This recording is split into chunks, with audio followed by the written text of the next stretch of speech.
Hi, welcome to Lunology Tarot. I'm Juju, and this is going to be your weekly reading for Cancer, Sun, Moon, Rising, and Venus, June 2021. So this will go from Monday till Monday. Please only take what resonates and leave the rest. If it's not your story, please do not try to make it fit. Everything's subject to free will, your free will, and anyone you are energetically connected to is free will, as well as the will of the divine. No one is free from the law of cause and effect. This can pertain to any area of your life, not just in love. We are going to do our best to try to look at triggers and your triggers and shadow work that can be done as well. So let's see. How many shuffles, Spirit? 2. 1. And 2. Okay, here we go. Taking from the top. Alright, here we go. Let's see. Alright, so we have the Queen of Coins reverse. We have the Devil, Capricorn energy. And we have the Emperor. Okay. So, what I get with this is, it feels like you might, there's some form of toxicity here. There's some form of codependency. You may be very financially codependent on a masculine figure. Now, it doesn't have to be masculine like an actual man. It can be, it doesn't matter gender identity, preferences, or orientation. But there's a financial codependency here, and there's also some jealousy as well.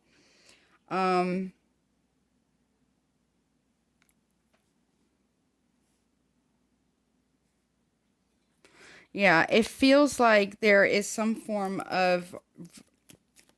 Okay, also, okay. They're saying that you are allowing people... Two things. Either you're very financially codependent on others, or you're allowing others to be very financially codependent on you. So that way you can be needed. If that makes sense. So you're not ever really abandoned. Okay, so let's see. What are the triggers, please?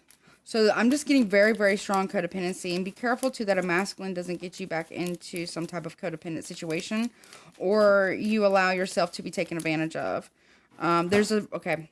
Spirit is saying a very strong martyrdom here. Okay. So let's see. What are the triggers, please, for Cancer regarding this reading? What are the triggers here for Cancer regarding this reading, please? Okay. It says, when my feelings of shame surface, I will avoid everyone close to me. Okay. So it feels like here that you feel, okay, two things. Either you feel really, really guilty if you tell people no. Or for some of you, it's, yeah, you feel a lot of shame and a lot of guilt if you are not doing all this for people. Also, you might give guilt trips to people who don't do those things for you. So you might, because of the codependency here. You also have, even though I am wrong, I struggle to apologize. So there's something you might need to apologize towards someone. And I feel like it's due to shame, and you might even get defensive as well. You might get really defensive and defend why defend your codependency or your martyrdom. Codependency doesn't have to be addictions like drug addictions. Okay, codependency can be addicted to anything, and it can also be addicted to problematic people. It's the addiction of needing people to need you, if that makes sense. Okay, so let's see, what's the shadow work here? Let's see. Why is this here for when my feelings of shame surface? Why is this here for Cancer, please? Prejudice says, what if you were categorized into a group and given attributes that were false without truly knowing who you are?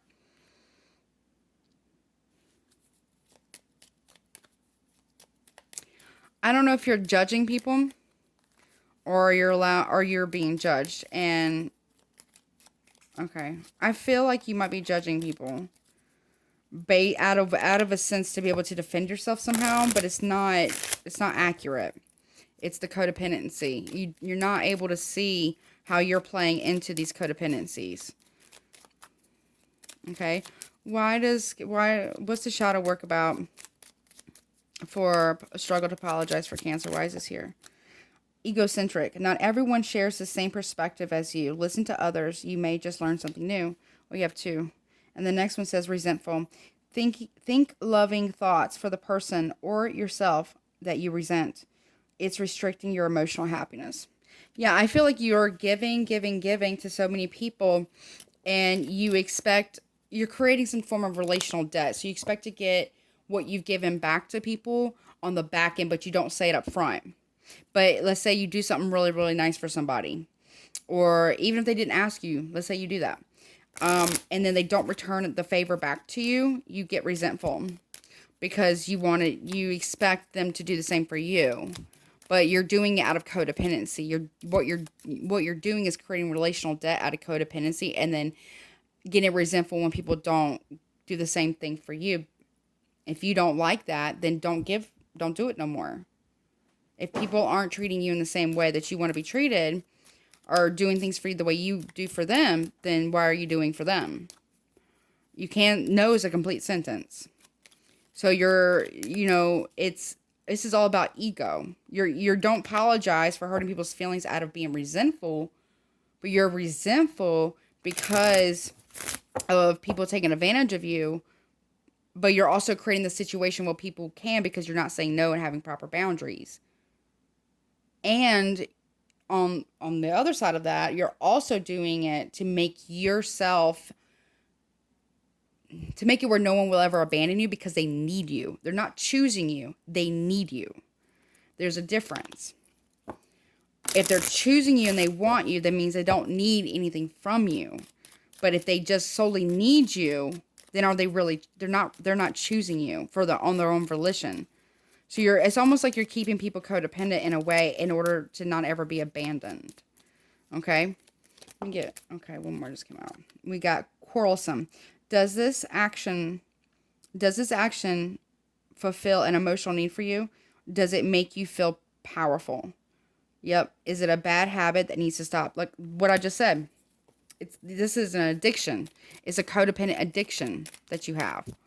You don't have to be addicted to drugs, alcohol, sex, gambling, video games, TV, tech, whatever. You can be addicted to giving, to being a martyr. Martyrdom. Meaning like you're giving because how do I say this? Because it makes you feel powerful.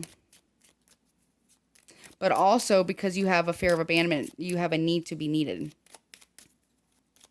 Anything else? One more. Inconsistent. Think about if your thoughts, actions, and routines are inconsistent. Does it serve you well on a daily basis? So yeah, is being codependent. Now, you could be codependent on other people where they have to financially fund you. Okay? Because we're talking about finance. I get very strong. You might be codependent on a spouse, a partner, or what have you. You're enabling people. If you're the one who's doing this, you're codependent for people to need you. You are enabling other people to walk all over you and take advantage of you because you're setting up the situation for them to just need you, not want you. Now, if you yourself are codependent financially, and I feel like it's financial, on other people, it's also tied to emotions, but if you're financially codependent on other people to financially support you, then they're enabling you. And they're not helping you learn to do it on your own. And Cancer, if you're doing this to somebody else or a group of people, then you're enabling them, and they're not ever going to learn anything. It's like this codependent feedback loop. And if it's giving you power, then, might want to look at that because it's coming from ego. Now, if Cancer, if you're the person who is, if people are enabling you and you're not financially stable on your own and you're jealous or resentful of what other people have, but yet you're not financially stable on your own, you're giving your power away. And then Cancer, if you're the one who is just giving and enabling everybody, you are literally, not only are you giving your power away, but you're also taking other people's power away. You're not teaching nobody anything. And it's, again, this constant feedback loop. So let me get you some oracles real fast. And so it's not going to change until either, if it's financial, either you run out of money or you get sick of it and blow up and just cut everybody else out of your life, or you learn to set boundaries and say no. If you're the one who's being enabled here financially, then, maybe, people can tell you no. They don't have to give you money. They don't have to fund you financially. Everybody has to pay their own way at some point in their life. Cancer, if you're the one who's enabling everyone else, eventually the well's going to run dry. You're going to be so depleted, not only financially, emotionally, spiritually, psychically, just physically. It's going to wear you down, could even affect your health. You're going to stretch so thin, and you're going to snap. I don't mean actually snap, but you might actually have a severe depression or burnout because you can't do it anymore. So just be mindful of that. All right, any guidance, please, for Cancer regarding this situation? Any guidance, please? Follow the golden rule. Treat people how you want to be treated. And expect that from others, or they don't, set boundaries. Also, accept struggles as lessons. Yeah, you're about to go through a lesson here about this codependency thing. Either way that it goes for you. Sorry, my dog. Inspire others. Yeah, inspire others to take control of their life and get a job or pay for their way, or, inspire others to do this. It's not bad. It's not wrong. It's okay to say no. And if people give you a guilt trip over it, well, then there's a reason why. It's because it's not because they want you in their life. It's because what they can get from you. Cancer, if you're the one who's being enabled, then, have an attitude of gratitude as well. The ones who are actually very codependent on other people financially, you need to have an attitude of gratitude. You need to start taking steps to where you can, become financially sound on your own. Okay, Cancer. Well, this is what I have for you. If you'd like to get a personal reading with me, all the information will be in the description box below. Please don't forget to like, share, subscribe, and hit all notifications. That way you know the next time I upload. And as always, please take care of yourself. Until next time. Bye.